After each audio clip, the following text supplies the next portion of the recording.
This playthrough is rated M for mature. Greetings and salutations, viewers. Vauldemare back here with another episode of Will, A Wonderful World. In the last episode, we helped the 3 convicts escape on the bottom, and P, we found out that, or Pi was the serial killer, and then Carlos and Hataro escaped their situation and all went off on their own. Hataro looking for revenge against Alicia, because yeah, we guessed that during the story, and he's only helping Carlos to get to his sister, so that's going to be bad news. But while I was messing around off-screen just to see what to do next, I found out that Chang's story was unlocked. Like that black square there at the front, which is the S rank, it was unlocked. And I found out, well, how could I get the back end of that one? Because that one I couldn't get to either. Apparently it has something to do with Spotty. So I think it's through the conversation and reading the ending there that I currently had to figure out where it is. So let's finish off Chang's like little thing there. Whoops. Get his other bad ending, and then get his S rank, which apparently deals with with Spotty's meow meow meow. Looks like he was in this similar. He was near the area during the whole incident. So let me get his bad ending really quick, which is adjusted from. I was looking through Spotty's like thing. It only happens if he has the bad ending for meow meow meow. There was a stack of files in the safe. I quickly flipped through them. They were exactly what I'd been looking for. So I assume what it is in the story that the cat is involved with is in the police station at the time of his story when that's going on. That's how that kind of makes sense from a logic standpoint. But before I could find out where the lieutenant was being held, I heard someone walking in my direction. I quietly closed the safe, hid the files under my jacket, snuck into the bathroom. In the men's bathroom, there was a stall that had a window to the outside. It wasn't too big, but it was enough for an adult like me to climb out. The back door of the station was not far away from the outside of the window. I opened the door of the stall and stepped on the toilet lid when I heard a deafening scream.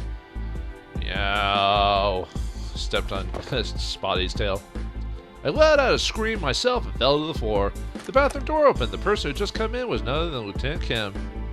For a moment, I even suspected they had seen through my plans to steal the files that whole time. Lieutenant Kim pulled me up from the floor and took the files away from me. Then he said in a lowered voice, "For the sake of us having worked together for a while, I won't tell anybody about what happened today." I thought Lieutenant Kim would be saying this in an accusatory tone, but when I looked up at his face, I realized he was actually smiling. Why would he be smiling? I couldn't figure out what he was thinking. All I could feel was a chill down my spine. Uh-oh, that's not good. Anyway, that's if we get the bad ending. So let me change this, because I think, whoops, I didn't mean to do that. Whoops. Game. Anyway, I also like meows, like, forgot he's, yeah, he got stuck inside the toilet or whatever during this thing, but anyway, fix that, set back to S. And then if we go back here, he is, yeah, his, that last one's blacked out, but the first one's finally unlocked again. So yeah, we just had to get Spotty's story unlocked to get that. So now we just need to enter the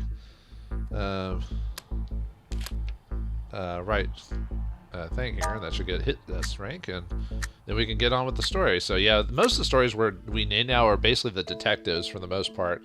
I think Carlos, because I know Hataro didn't have any extra story past his, so if he has anything to do with the plot, we don't focus on him anymore. And Pi's story is done because there's no block that leaves from him, so he's out of the game for now too. So really the only people that we need to finish are Carlos, Alicia, and the detectives. So yeah, we're not too far away from the end.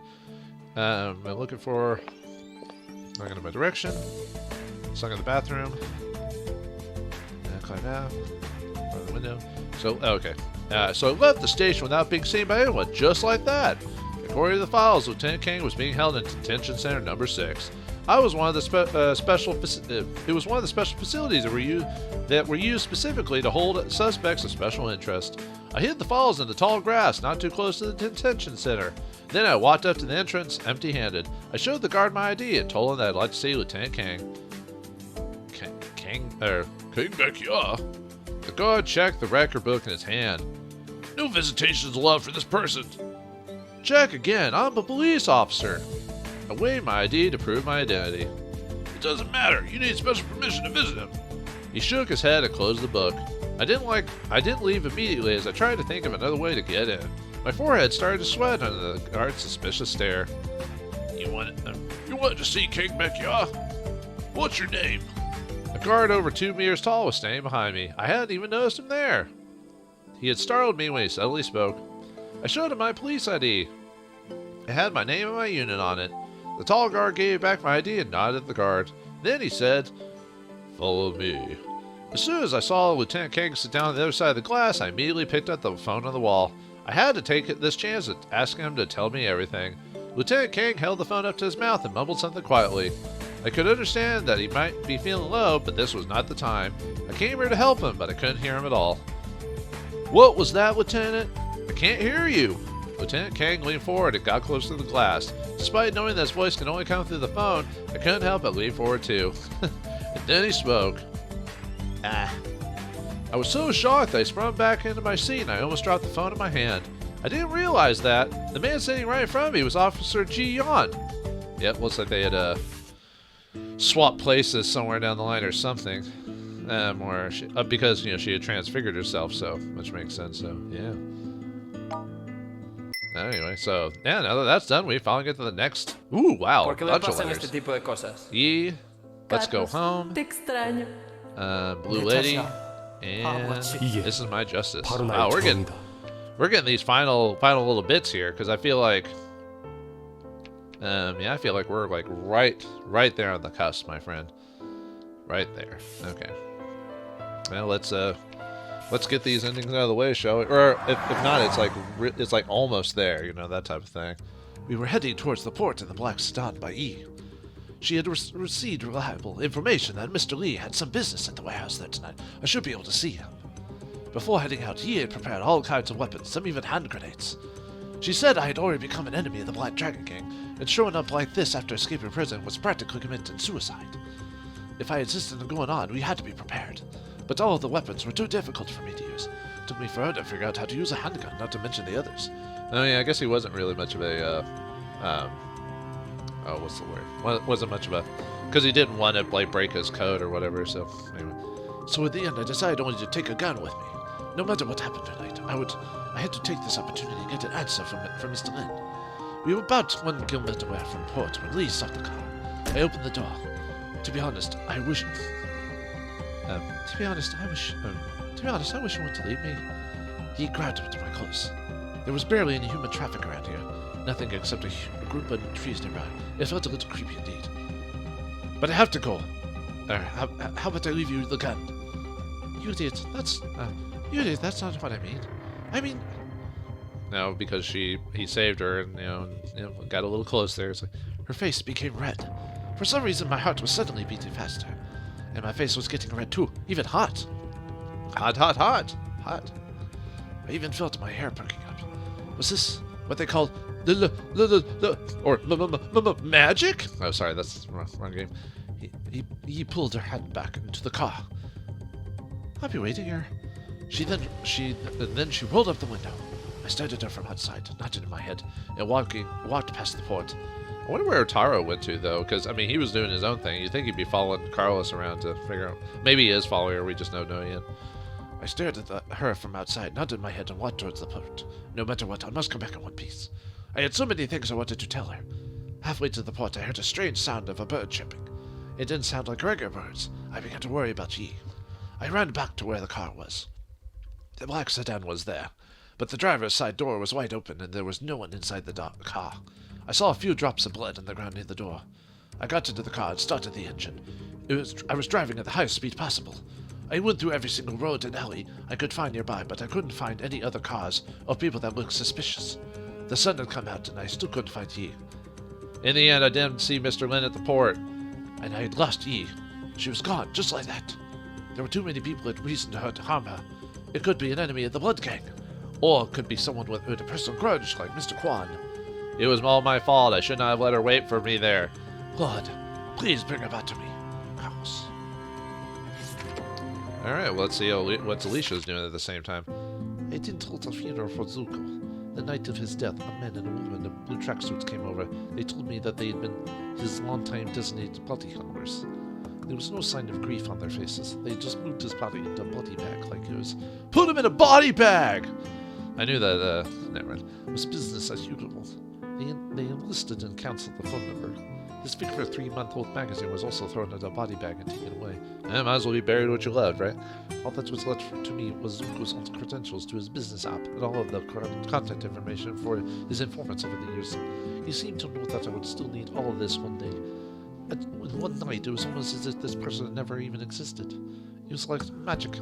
Magic! Well, it befit the style of the magician. I didn't wait until the next day. I fully believed that Zuko had given me content and multiple informants of his. Quickly located the address of the man who had delivered the bomb to my house. Vengeance was not my only purpose. Another thing that got my attention was the small item that Zuko had taken off the bomb. Did he, all he did was set up the bomb? It was such a unique item that I hardly recognized. I'd recognized it instantly. There was no mistake. I made something similar to this over a dozen times myself. I couldn't be more familiar with this technique. When he came back from the laundry, still humming a tune, he didn't notice my existence at all. After he'd given the password to his contact system, Assassin Number 7, one of my younger colleagues, lay on the floor with a hand covered to his covering his slit throat. He was looking at me with a face full of regret, as I sat in his computer chair wearing his baseball cap. Huh, well that's how that ends, huh? I lit a cigarette. Memories are flooding through me. Ray never smoked. He said smoking would make a person dull, so he always had a bottle of gum with a bottle of gum? Bottle of gum. Alright. And he would take one whenever he needed to be. Oh, like a bottle of, like, you know, jar breakers or something like that, you know. Like, anyway, you need to be alert. I eventually developed the same habit of spending so much time with him. But now, I pursed my lips, watched the white smoke leave my mouth, twisted in the air and disappearing. Those memories of us should disappear, just like this smoke. The smoke. 2 a.m. The other side finally logged on. Mission accomplished. Did she say something? Not exactly, but she had something she wanted me to pass on to you. Oh, this is her. In 3 days, 4 a.m., warehouse 5 at the port. As he logged off Zuko's app buzz, there was a new order and the payments were as good. Coincidentally, the target of this order was the same person I was going to meet. The wind tonight felt unusually cold. Ray had just finished his business and had sent away his men. He was standing under the streetlight in front of Warehouse 5 by himself and had just put a piece of gum in his mouth. The fallen leaves were swept up into the air by the wind, blown towards where I was hiding. He looked up. His eyes squinted. His mouth curled into a perfect arc. It was the same expression he had on his face every time he saw me in the past. I turned my head and looked away. I knew it was just a trick that he was using to play me. But I just couldn't force my finger to pull the trigger, cold trigger. Gunshot. I wiped away the tears. I was leaning on a rock near the dam, facing the ocean, with Ray's coat over my shoulders. This also doesn't feel like appropriate music. My mind, actually, it was worse with Park, but still. My mind was slipping away from me, along with the warmth as it slowly left my body. Is Mexico on the other side of the ocean? No, I don't think it's the right direction. The ocean is so dark when the sun is going to come out. Carlos must be in class right now. Maybe school is almost over. Is it snowing? No, it can't be. I must be dreaming. Must be. Heavenly Father, please take me to him. Don't let me wander in the wilderness alone, please. Alicia. Boyhood, huh? Is that the... I guess we learned everything about Carlos then, I guess? Alright. Well, let's set that up. Alright, whoops. Back to that by accident. Alright, well, this seems... Because they're for what I understand, they're basically at the same place. Carlos and Alicia, so we're at their final story. Like, do we get them to run into each other, or do they never see each other, that type of thing?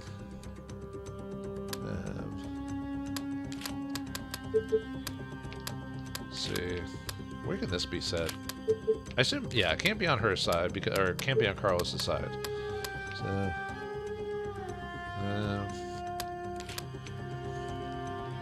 can this be moved any more than these two? Okay, so we got a few options there. Maybe this one?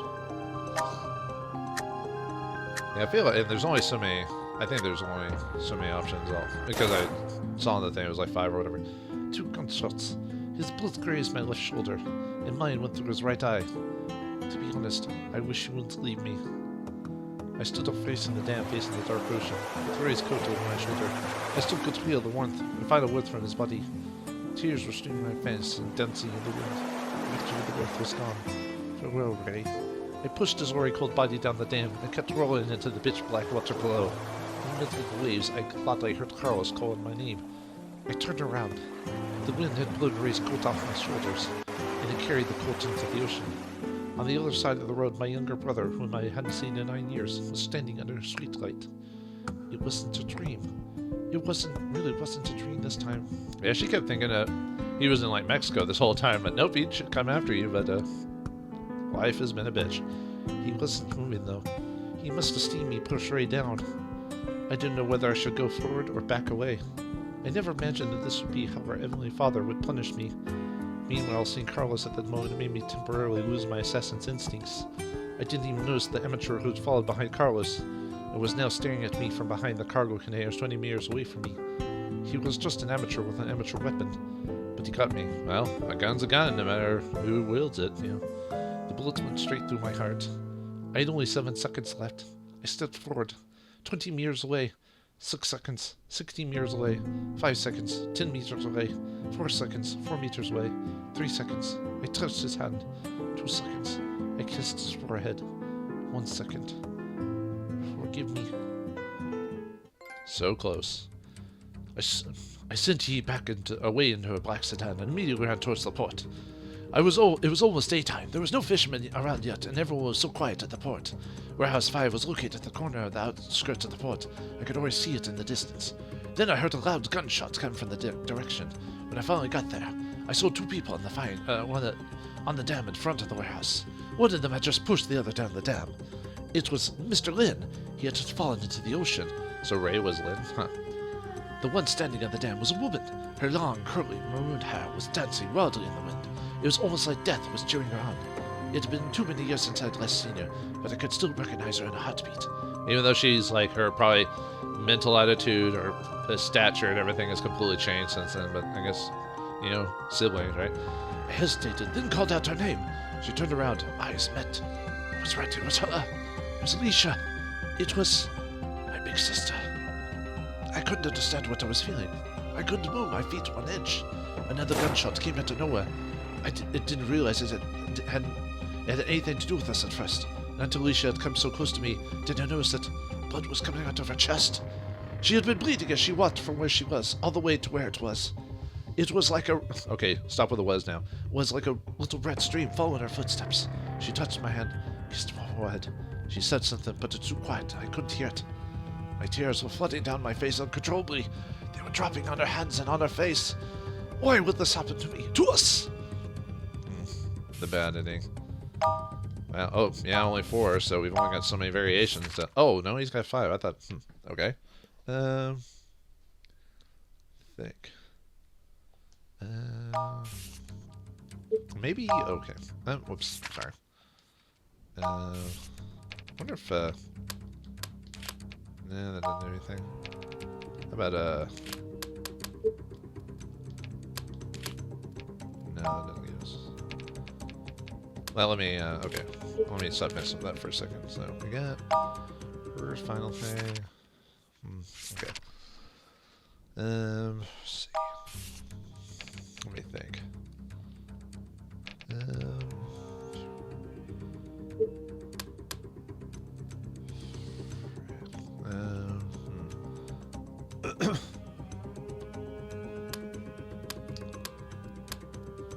Yeah, I'm just trying to figure out what well,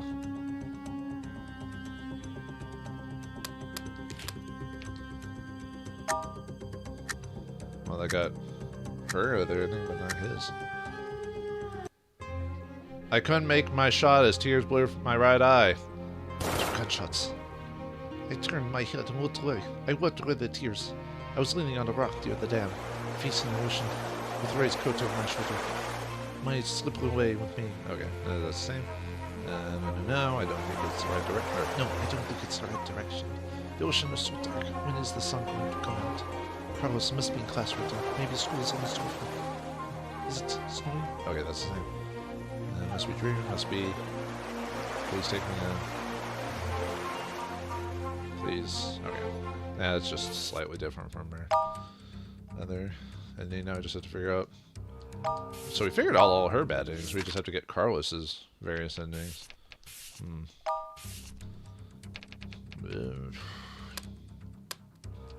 Well. Let's see. Just try to figure out what his things are. I ran towards the port. It was all the daytime. There were fishermen around. Everything was so quiet. I can see the distance for a long gunshot. When I finally got there, saw 2 people. The one standing was Mr. Lin, who had hide and seek for half a year. He was holding a gun in his raised left hand. The other was on the ground. It was a woman. She had long and curly maroon hair, and she was lying motionless in a puddle of blood. It had been too many years since I'd last seen her, but I still could recognize her in a heartbeat. I couldn't really understand what had happened. Why it happened right before my eyes. My brain had gone completely blank. In my numbness, I raised the gun Yi had given me. And then probably shot Ray or whatever. Okay, so... Okay, so... Let me say really quick. Right. Okay, already done. Oh, is there one if he's light by himself? No, there's not one if he just does it himself, huh?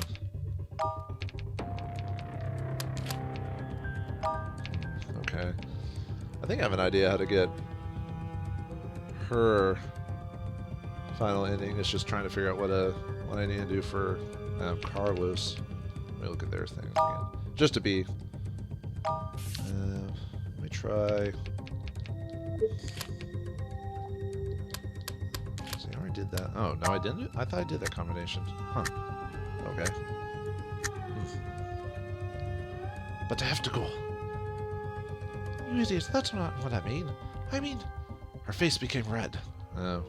No, he's from my heart picking up. The love?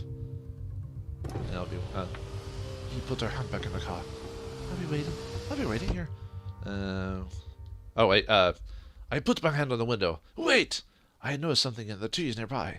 It could just be some animals, but it could be someone following us. Yi was the princess of the Blood King.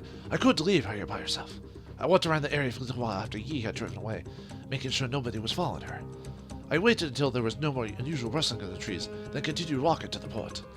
I was walking so slowly, all I could think about was Yi. I didn't even notice that it started snowing. It was almost daytime when I finally arrived at the port. Mr. Lin was nowhere to be seen, but there were some people who looked like nearby residents gathering near the dam and talking about something. I had vaguely heard something about dead and woman. I ran over, pushing through the crowd to get to the front. When the last person went out of my sight, I saw it. A most beautiful woman was sitting next to the dam. She had long, curly maroon hair. Her magnificent eyelashes were covered with snow. Dot, dot, dot, dot, dot, dot. There is a little black lamb underneath the tree. And his name is Billy. Oh, that's her son. There's a little black lamb under the tree, and his name is Billy. I started humming the song she used to sing to me and sat down next to her. I was shaking when I grabbed her hand. Then I just sat there watching the ocean with her, together. That's the bad ending? That's kind of weird that they meet each other, and yet that's the bad ending? That's weird. Anyway. Alright, let's get their S rank, because I doubt... Why do I feel like this is going to be bitter... the good ending is going to be bittersweet. Okay. So wait, is the only difference just... is like where this is placed? Huh. Wow. That's interesting. I was like, I knew how to get it, but I was just like, huh. I mean, 2 gunshots. His bullets grazed my left shoulder, and mine went through. Oh, no, that's the same. And our Christian. Steve flew horn through his body. Eventually, he was cut. Zuko's app had just received another order. It seemed quite dangerous. I threw his coat in the air and let the wind carry it into the ocean. I set my destination for the next target. Time to go. This is the S rank? Huh. But I have to go. You idiot, that's not what I mean. I mean... Alright, let's see, that's the same. What's this? What they call love. We're waiting here. Let's roll up the window. Put my eye on the window. Wait! Someone following us. You driven away, making sure. Goes Yi. Starting to know. It was almost daytime when I finally arrived at the port. Mr. Lin was nowhere to be seen. There were only a few fishermen arguing about whether they should still go fishing in the usual weather. I turned around. All my other footprints had been covered by the snow. It was white all around me. Suddenly, I couldn't even remember which direction I had come from, nor did I know where I could go next. I had missed another chance to find my sister. I was such an idiot. Still, no news might mean good news too. I still had plenty of time to keep looking for her. Or was I being too hopeful? No, being hopeful was a good thing. Alicia used to tell me that all the time. I should keep being hopeful. That would be the right thing to do. Right, big sister. Must still be out there somewhere. Perhaps she was watching the same snow as I. That's the S-rank ending? That they just never meet each other? That's kind of depressing when you think about it, that there's really no... These two really don't have a happy ending, not really. I mean, sure, they survive. But, I mean, you know. Oh, well, what can you do? Do I want to... I think I think despite ending the episode a little early, I think this will be a good spot to stop story-wise. Let's see if there's anything on the profiles, though, since we've completed most of their stuff. Let's see. Oh, Jim, I guess, I thought I showed Jimmy, all Jimmy's information. Let's see what Pie's wants is. Huh, I thought it said I completed his stuff yet. It says I'm missing a star. Huh, I'll double check my stuff later. Confidential. British, health issues, selective cognitive impairment, undergoing long-term hypnosis therapy in Britain. 20, settled down and lived in Hong Kong. Committed first murder. The victim was a middle-aged man, cut into 24 pieces. Murdered a young man and cut out his vocal cords. The media went all in with news pieces about the serial killer. Police officially designated the murder as Pi. 22, captured and sentenced to life imprisonment, held in Hong Kong Central Prison. Escaped from Hong Kong Central Prison along with 2 other inmates, Ataro and Carlos. There's Ataro, right there. Birthday, July 9th. Residence, Shinjuku-ku, Tokyo. Japan name, Tachibana Ataro. Occupation, geisha. At 18, bribed the police to intentionally get locked inside Hong Kong Central Prison. 19, escaped from Hong Kong Central Prison. Ataro Pai. I mean, anyway. Wasn't this whole thing to get Alicia, but yet there's no ending to his story? I guess this isn't about, like, official ending. It seems kind of like, I don't know, like, anticlimactic, I guess is the word. Oh, and by the way, if you don't know what a geisha is, basically is a geisha, I guess in this case male, or usually preferred to female, that would entertain a man. Not like an escort or something like that, but doesn't necessarily have to mean sexual, but it can be. Like an escort or a prostitute or something like that, but usually it's a lot more fancy. Well, depending on where you go. Usually it's more careful than that. Okay, we might as well see Carlos and Alicia's final stuff. Confidential, raised up Alicia, older sister, 9 years older than him. Benita, the matron of the orphanage. Mr. Kwan, the leader. Ray Lin, the second in command of the Black Dragon Gang, only has his left arm. Ren, fellow member of the group loyalty team, responsible for extortion. Yi, friend, princess of the Blood Gang. Hataro, cellmate, arrested for fraud. Pai, cellmate, arrested for murder. Their relationships. Education, barely any. Favorite song, Little Lamb Billy. Favorite food, Chinese zongzi. 18, left Mexico to find his old sister in Hong Kong. Joined the Black Dragon Gang in Hong Kong, arrested for suspect murder. Oh, this all happened in the same year, like with his story anyway, while Alicia was doing her thing for like 4 or 5 years or whatever. Managed to escape from Hong Kong Central Prison alongside Otaro and Pai. Received permanent residency in Hong Kong and settled there. And then let's look at too bad the only characters that really changed their look throughout the course of the game is Jimmy and Alicia. I don't think anyone else's like portraits change, which is kind of sad. I think they should have had them change over the course of the game, but whatever. Okay, her confidential is aspirations of life, none. Well, not anymore anyway. 12, witnessed both parents killed in a house robbery, sent to the orphanage in Monte Claylock with her younger brother from her home in Codepec. Age 18, kidnapped and taken on a human trafficking ship, escaped in Hong Kong. Started working in Hong Kong at a coffee shop named Maple House. 19, kidnapped from Maple House, sold off in an underground auction house. Murdered Manijia and was rescued by the Black Dragon Gang. Sorry, my sinuses again. Soon began assassin training, became the exclusive assassin for Ray Lin. Then she did that for 4 years. So, her 18 to 27. So yeah, she'd been doing it for 9 years before the end of her story was with her story started or whatever when she came to Hong Kong. Man. Completed her first assassination mission at age 23. 24, assassinated Warren Chris. 25, assassinated Liang Zhilong. At 20, assassinated Li Lin Wei, then left the Black Dragon Gang. Cut off ties with the family, became a professional assassin for hire. 27, after assassinating Ray Lin, the boss of the Black Dragon Gang, became a well-known target in the underworld. Managed to survive, becoming one of the legends in the field, and yet probably never meets or sees her brother again. And then we'll do... so I guess... sounds like we've done because it looks like, yeah, all these white blips are the final bits of all these characters. So really the only people we have left to story-wise are the cat and the detectives. Who knew? But yeah, I think the detectives have the most things we haven't unlocked because there's this whole murder, this whole mystery with them. So in the next episode of Will, A Wonderful World, we'll continue the story of the detectives and see where the rabbit hole leads. Thanks for watching. Hope you enjoyed, and I'll see you next time.